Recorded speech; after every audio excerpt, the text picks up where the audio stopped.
before we start this review, first of the two reviews I do tonight, I do just want to give the audience a heads up. Currently, right now, there is a situation that's been going on for about a month involving one of my family members. He's been very sick for the past month, and things are not looking good. So, in case if I get a phone call or anything or a text message that's important regarding this, I may have to pause the stream. And if that's the reason why, I'm not myself during any of these reviews tonight, that is why. I'm just a little bit distracted right now. I didn't want to go live at first tonight because of what's going on. But again, I would appreciate the patience and the cooperation in advance. But if something happens, this stream has to get interrupted for some reason, then I apologize in advance. But to me, it's a personal matter. I don't want to go too much more in details. Just want to give you guys all the heads up. But guys, what is going on? This is the Club of the Man 1993, and I'm here live for my SmackDown review.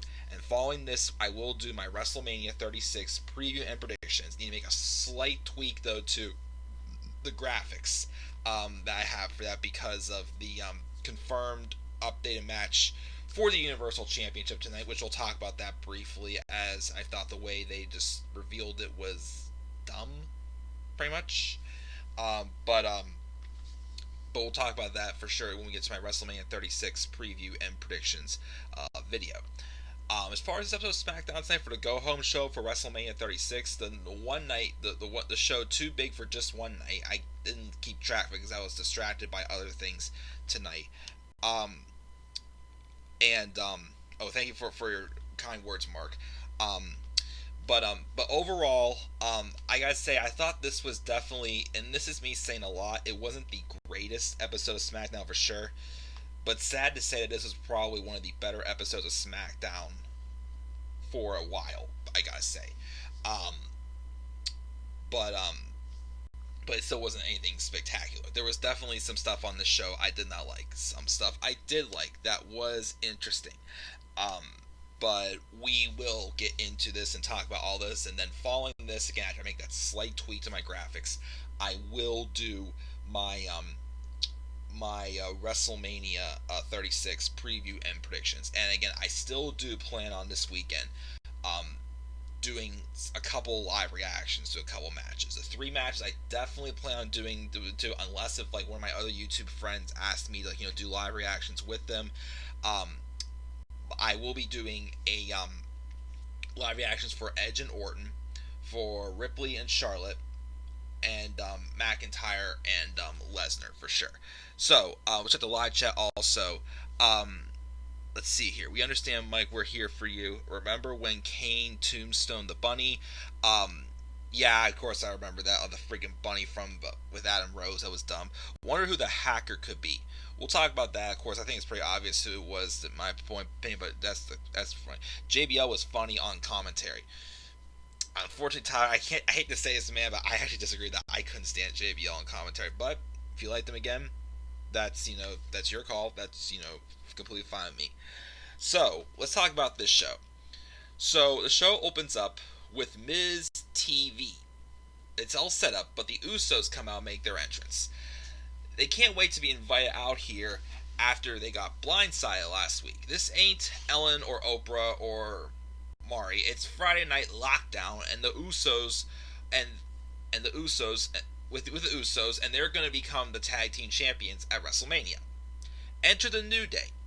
Big E and Kofi come out doing the "oh no" gimmick, rolling into the ring to question the idea of the Usos win the tag titles. The two longtime rivals start bickering about who's gonna win, when Miz and Morrison, hey, ho ho, Miz and Morrison, hey, ho ho, comes out, and Miz says this is the disrespect they've become used to, despite being turtleneck tough guys and the tag team champions who beat the entire tag team division inside the Elimination Chamber. He talks about how New Day and the Usos will destroy each other, and then they will climb the ladders and retain the titles, which they illustrate by climbing the ladders on the set stage, which the Usos and New Day go to basically beat down each Miz and Morrison. But then they were set that they had been, it was a 4-on-2 team up with New Day and Usos teamed up against Miz and Morrison. But then one of the Usos went to hit, I think it was Miz with a super kick, but he got out of the way and kicked Kofi instead. Big E turns around and sees what happened, so all three of them basically begin to brawl until the champs get back up to their feet and then bulldoze Kofi Kingston and everybody else over with the ladders and whatnot, and they stand tall to have this match. I'm not sure if this match is still happening. I mean, this is one they did address. One of the biggest elephants in the door tonight. But to me, the one elephant they didn't address really was the fact that again, apparently Miz has been quarantined, and I hear rumors that he was not at the WrestleMania tapings apparently. So I don't know if this is going to get changed at all when we get to WrestleMania tomorrow, whether the match is tomorrow night or Sunday night. We'll have to wait and see. But I guess if the match still happens, awesome. Again, it would be a good match, but once again, there's no crowd. So how's this show going to be even really that good if there's no crowd, as I keep saying? But anyways, shoot. But yeah, so that's what we have for that opening segment for that. Then we had this dumb match. It was a triple threat match between Lacey Evans, Naomi, and Tamina. Basically just to, hype up the fatal 5-way at WrestleMania. Sasha Banks and Bayley were on commentary, and then Michael Cole kept asking the question, what's going to happen, because it's an elimination match now apparently, what's going to happen whenever it comes down to Sasha and Bayley, which I'm pretty sure is going to come down to just the two of them, or one's going to eliminate the other before, it gets very obvious as to who's going to win the championship. Although, it had to come down between the two of them for that moment of truth moment. But every time, of course, Sasha and Bayley kept just, doing, the whole, not typical, but to me, it was like they were going, la la la la la la la la la la la la la, all that crap. Like, it was obvious that, they didn't want to answer that question. But to me, it just sounded ridiculous. And this match was dumb as well. It was just a set up Tamina to get the win. Tamina, of all people, who has had one match, maybe two matches within the past year or so. She's getting a title opportunity at WrestleMania. Okay, yes, I get it. You want this to be a multiple woman match, but there's several people who are sick, like Dana Brooke, who once again, why is she getting the opportunity? Carmella, who I would have accepted being in the match, but once again, why is this just not Sasha and Bayley? I mean, I get Sasha Banks was off TV for a couple months, but still, there should have been just Sasha and Bayley. Should have. But no, we had to just, make it a cluster crap and just throw random women in there who have already either lost the champion or haven't even done a single thing in the past year, yet they get a title opportunity. How much sense does that make to me? Zip. None at all. So Tamina wins this. Afterwards, she does a beatdown on Bayley and Sasha to make her look strong, and I did not care at all whatsoever. Yeah. But then, we get something interesting. We get a backstage shot of Tucker warming up for his match he's going to have against Dolph Ziggler later on. But then Mandy Rose comes to him, and we don't hear what they're saying, but they start chatting. And we're not going to be hearing what they say. But then we had that little, break, interruption we've been getting for quite a while on SmackDown. And I keep saying, I really think this is Mustapha Ali. Of course, we obviously get a closer look at this, whole big thing. But this time it started flashing words. And it said, the truth will be heard. And I'm like, what does that mean? I don't know. We'll have to wait and see. And then we got a recap, though, which I actually like this recap. Because I think it was the anniversary. I think it was today. Or just recently. The 12-year anniversary. It can't believe it's been 12 years for this already. Even though, of course, I wasn't watching wrestling back then. But the 12-year anniversary of the WrestleMania 24 match, the farewell match for Ric Flair. Well, Flair's career is on the line between Ric Flair and Shawn Michaels. The whole "I'm sorry, I love you" fiasco thing. Well, not fiasco, but moment. Which Shawn Michaels defeated Ric Flair for his final match in WWE, because he did wrestle in TNA a couple times after this, apparently, but it was his final match in WWE, and also the year he went into the Hall of Fame as well. So we had that replay tonight, which I thought was a good idea, for sure, even though, once again, I'm tired of WWE just using these, filler replays just to fill up time, show some laziness, and just some lazy storytelling in general, such as, again, with the lazy storytelling with, this women's match for WrestleMania on SmackDown I don't care about, but But then we get, when we come back after the match, we said we have breaking news. I'm like, oh, we're going to finally address the situation with Roman Reigns. Well, they did, but first, they said, all they did was say, they showed a replay of what happened last week with Baron Corbin and Elias, which Baron Corbin and Elias brawled on the top of that porch thing in the Performance Center, and Corbin just knocked Elias off of it. Like, it was like, he was hanging from like a ledge and he fell down, like one of those things. And now they're saying that Elias' status is up in question for WrestleMania. I mean, okay, but it's like, it's like, again, why is this match happening? Like, okay, Baron Corbin pushed Elias off of a ledge, which, okay, yes, that's quite, scary, for sure. One of the only few, like, things that Baron Corbin can do to actually get serious heat instead of white heat. But, once again, why is this match happening at WrestleMania? To me, again, it literally makes sense. This should be like not even a pay-per-view match. It should be just a match on SmackDown. Because, again, I don't get why this is happening just to get two random guys on the card. I mean, Elias doesn't really need a WrestleMania match. Here's Baron Corbin. What's it going to do for him? Like, neither of these guys need this for sure. Not everyone needs to be on the card. Could be taken off, but it's not going to be. Of course, I know another match that should have been on this card, even though, of course, one of the people has an opponent for WrestleMania, but we got it tonight on free TV. We'll get that shortly. And then WWE finally, admits that Roman Reigns not going to be at WrestleMania, except they didn't say that. All they did was just show the graphics and say, oh, and by the way, now for the Universal Championship, it's going to be Goldberg versus Braun Strowman. That's it. I read somewhere Triple H apparently said there's going to be some type of like a big angle they did to write Roman Reigns off of the match at WrestleMania. I'm like, okay, at least they're going to try some storytelling there. Nope. Just interested. They just said, okay, by the way, Braun Strowman's getting a title shot. How did he earn it? Has Braun Strowman even been on TV ever since he dropped the IC title in the Chamber match? So he loses the IC title in a 3-on-1 match. I was like more like an idiot. Now he's getting a random Universal title shot at WrestleMania. And he's probably going to beat Goldberg. And once again, yes, apparently he did apologize for that stuff he said on Twitter, but he's already still got heat from that. People have lost respect in him for that. And once again, WWE, it's way too late. You missed your opportunity. You dropped the ball with Braun Strowman. So now we're supposed to care about him and take him serious as Universal Champion? I think not.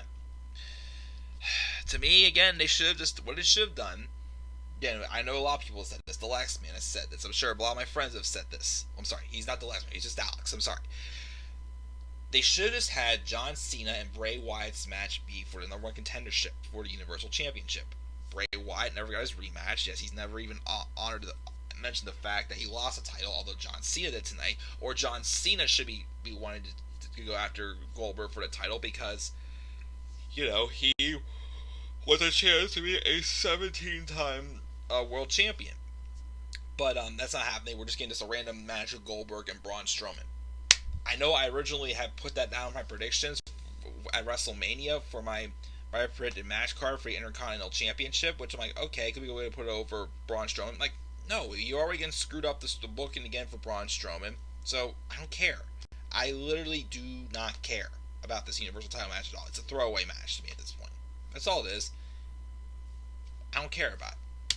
So we got that, and then we then have this backstage segment with Tucker talking to Otis about Mandy, who apparently when they were showing Tucker and Mandy talking earlier, Mandy had asked about him, but he thinks she's just being nice. Otis then gets a text and he gets really excited and just walks away, and he doesn't come out to ringside for the next match, which was between Tucker and Dolph Ziggler. Before we get to that, though, let's check the live chat. We got some people in the live chat. Let me see here. Mark wishes that Triple H should do commentary. Sure, I'd be for that. Tyler hates Corey Graves on commentary. Honestly, I used to love Corey Graves on commentary, but now he's turned into just a corporate suck-up, and I've honestly lost a lot of faith in him personally, so I do agree with you on that one. Here comes the money. Oh, man. At this point, they should have just given it to Shane, for all I know. But Shane is listed under WWE alumni right now, so I don't know if he's even wrestling anymore. Who knows? The only entertaining things was the Otis, Mandy, Sonya, and Dolph segment, and the John Cena promo was okay, which we'll get to that shortly. WrestleMania 36 should be postponed. We've been saying that for how many weeks? It's not going to happen.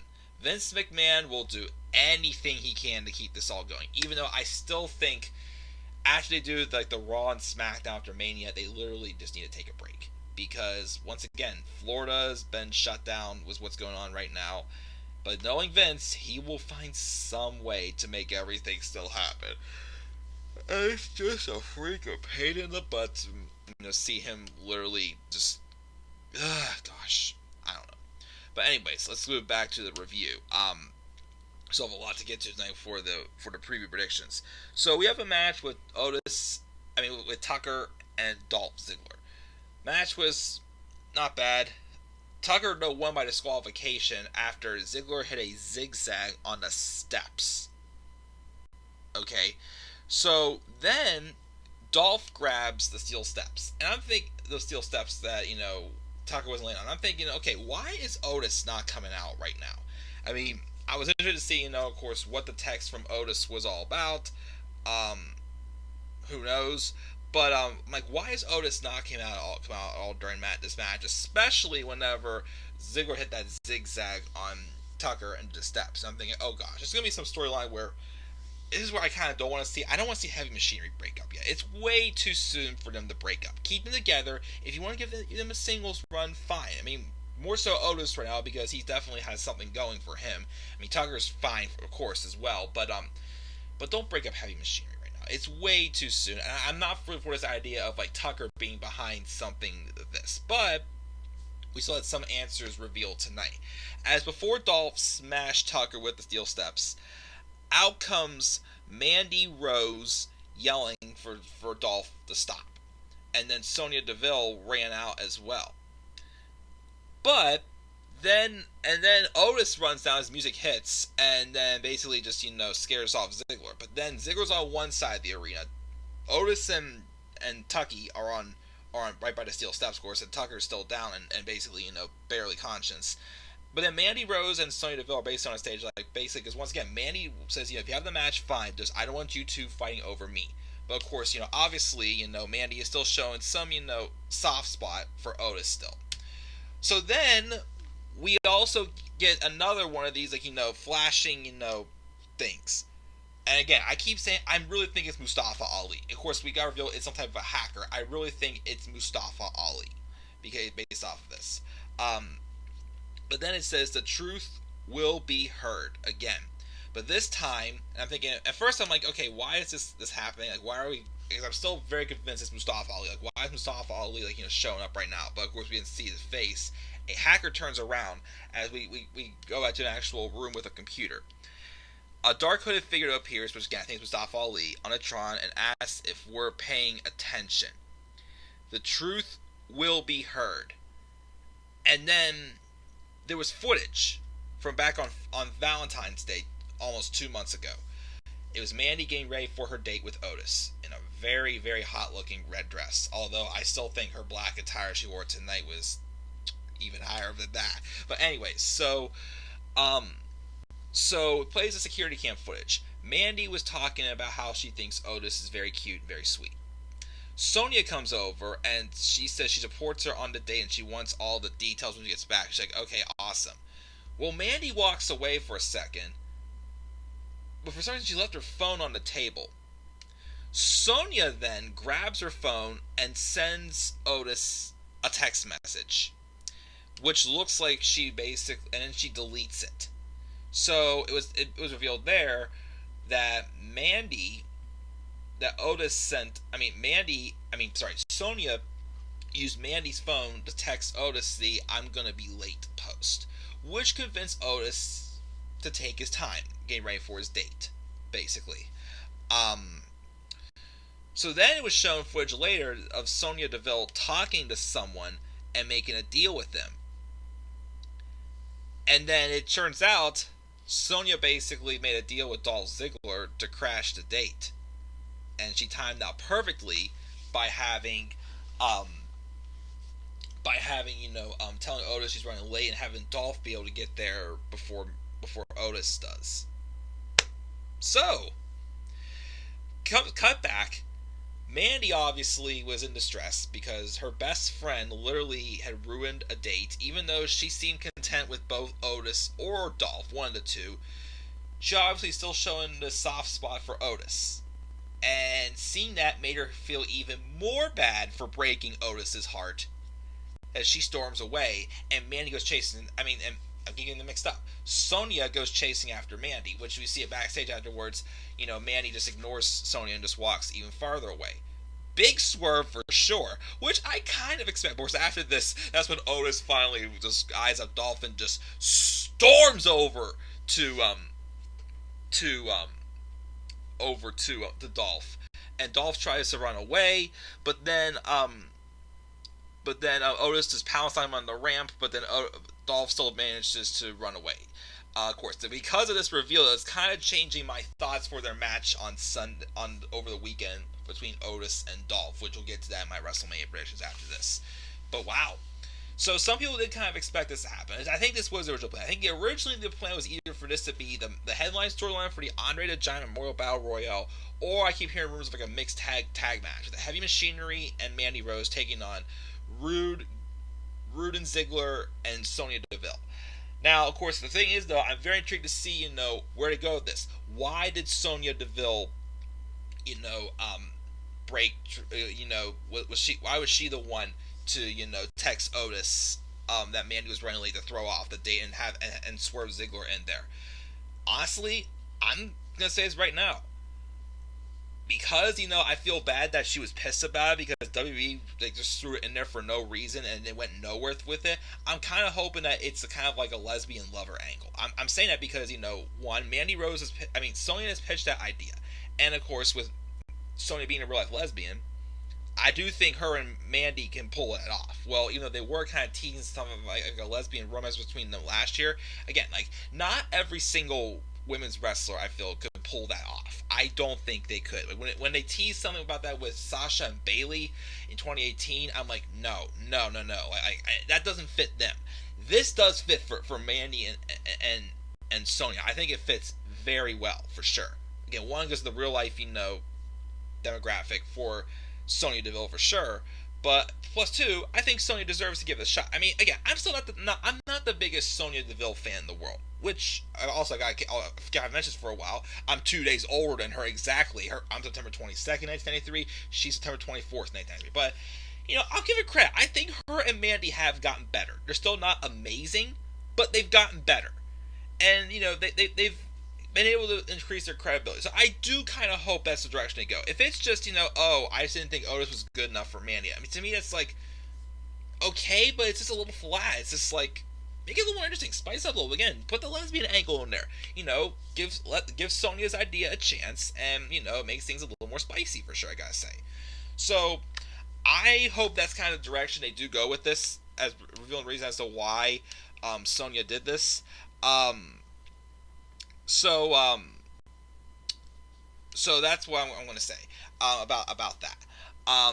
Then, of course, oh goodness, we get a match that if Daniel Bryan was not fighting for the Intercontinental Championship at WrestleMania, if they really, really wanted 16 matches, instead of having Elias and Baron Corbin, this should have been the match. Daniel Bryan and Shinsuke Nakamura. This is a match that Daniel Bryan wanted the moment Nakamura was revealed to be in NXT. And of course, this is right before he had to originally retire, but he actually tweeted out, "Can WWE clear me?" and tagged Nakamura in the match. Nakamura even wants this match. This is a WrestleMania caliber match, and they just gave it to us on live TV in front of no crowd. When I saw it, I was like, are you kidding me? Whatever. The match I thought was still good, but of course it ended in disqualification because Cesaro interfered, and then Sami Zayn, being the loudmouth idiot on the microphone he is, obviously they do a 3-on-2 beatdown on Drew Gulak and Daniel Bryan. Well, just Nakamura and Cesaro take out Gulak, and then the three of them and Sami Zayn was the icing on the cake, with the Haluva kick. After Bryan took the neutralizer, the Kinshasa, and then the Haluva kick.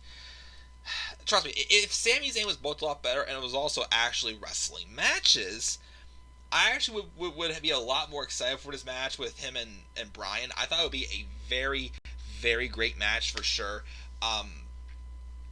for sure for WrestleMania. But the thing is if they're barely having Sami Zayn wrestle at all to begin with, and they've really, just sucked the life out of his wrestling ability, then how should I believe that they're going to give him a good match? Like, if I had more faith that Sami and Bryan were going to have a great match on over the weekend, I would have been doing live reactions for this match. Even though, of course, Daniel Bryan's involved, which I know Daniel Bryan is doing an excellent job, like taking guys like The Fiend or Drew Gulak or last year Kofi Kingston, and he's looking to put people over and make them look great. I still hope that is accomplished with this match this coming weekend on Saturday or Sunday, whichever day it happens.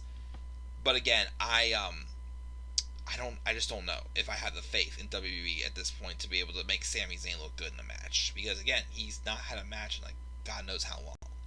So that's all I gotta say about that. And then finally, the main event, the main event segment. John Cena replying to Bray Wyatt's challenge to a Firefly Funhouse match for WrestleMania. He comes out and talks about WWE's decision to continue running the shows from the Performance Center. It's a message that left all of us asking what's really going to happen. It's been a bit of a learning curve, with moments ranging from meh to great. I think to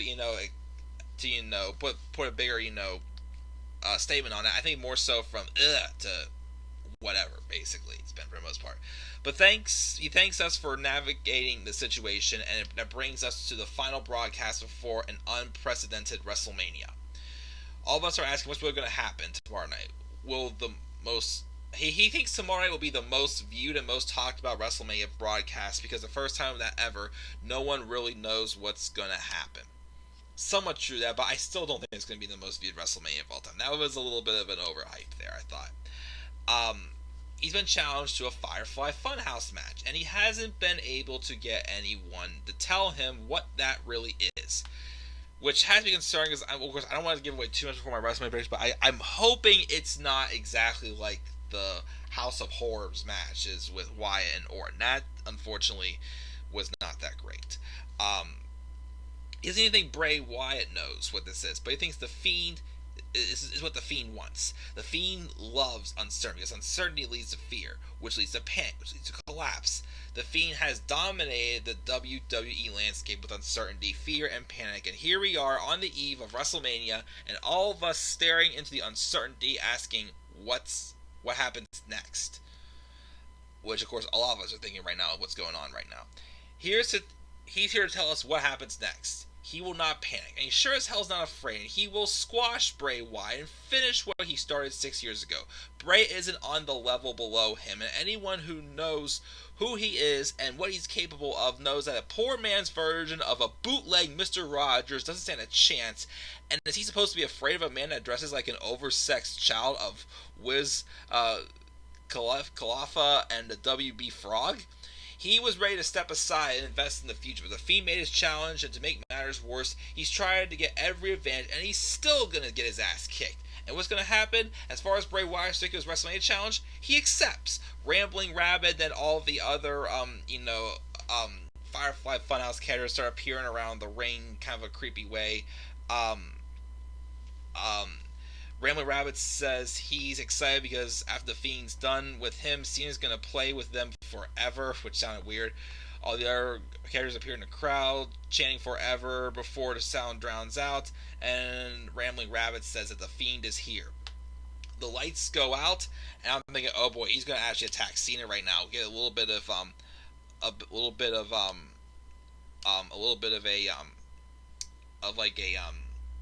preview, and he's going to beat down Cena. But instead, the lights come back on. The Fiend is up on that porch section where Corbin threw Elias off last week. And I'm like, he's just going to stare him down and just, like, show that, and, like, not even, like, just make him the least intimidated and whatnot. Like, basically how he looked weak when he came out to face Goldberg face before the match at Super Show. And Goldberg's like, yeah, I ain't afraid of you, and made, again, The Fiend look like an idiot. But yet, once again, The Fiend doesn't even want to even honor that at all, which, again, I find stupid. But then I hear...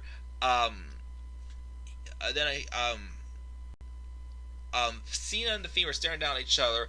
All of a sudden, we hear, let me in, but Bray Wyatt in general, that had been somebody else dressed up as the Fiend, or that was just edited some way, but Bray Wyatt in general, without the Fiend mask, appeared behind Cena and goes, let me in, and the lights go out, comes back on, all the characters were gone, the Fiend was gone, Bray Wyatt was gone, and Cena just stood there in the empty arena in silence. I thought that was cool. That was a good way to kind of get the Fiend to rattle Cena a little bit more. And it was well done. But that's SmackDown. Again, I did like the stuff with, Mandy and Otis and that whole fiasco. Again, I do kind of hope they do, spice up, the reasons as to why Sonya tried to stop Mandy, not just, I just didn't think Otis was good enough for Mandy. Just that flat ending. I want them to, again, this story has been so good, I want them to dig even deeper with it. Challenge you, WB. Actually try to dig a little deeper to it. And again, I'm all for going as far as, the whole, Sonya having romantic feelings for Mandy. I think, again, it would work good, because I think the two of them could pull it off. But, shoot. But, of course, I also like the ending, same with the Fiend. The stuff with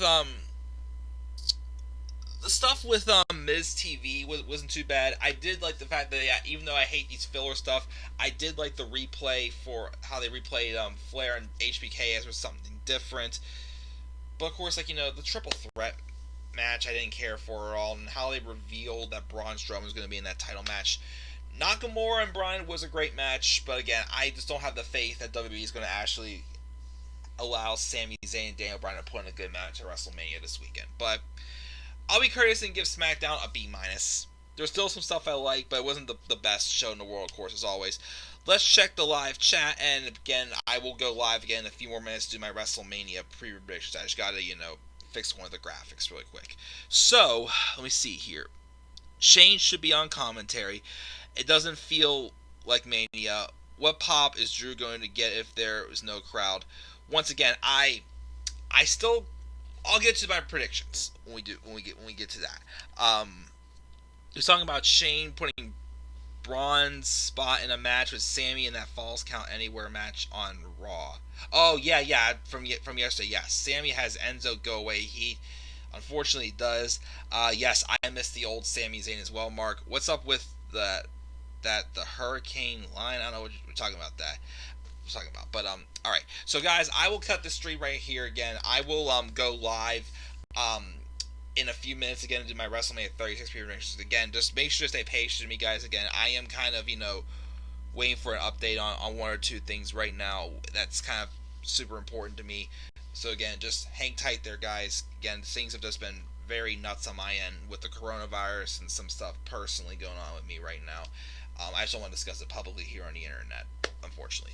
But anyway, so guys, that's my review for SmackDown. Again, I gave it a B-. I'll be going live for my WrestleMania 36 preview predictions right after this. This will be my first preview predictions I've done also since I came back to YouTube. So guys, once again, what were your thoughts on SmackDown? What were your thoughts on the Go Home show? Leave your thoughts down in the comment section below. Also, of course, the Spreads and WrestleMania Cheer. Again, make sure to check out my WrestleMania Experience documentary found in the description box down below as well. It's not in the description box. Make sure to also, if you haven't got a chance to do so yet, check out my Dark Side of the Ring review for the Chris Benoit documentaries, parts 1 and 2. Both of them were discussed in one video. And again, just stay tuned next for my WrestleMania preview predictions. So slap like on the video, guys. Subscribe or comment to my channel. And follow me on Twitter at DemandAirBrownie3. And I will see you guys all very soon for my WrestleMania 36 preview and predictions. So until then, guys, I'll see you in a couple minutes after this brief break. Peace out, everybody. Yeah, no one will surprise. There's no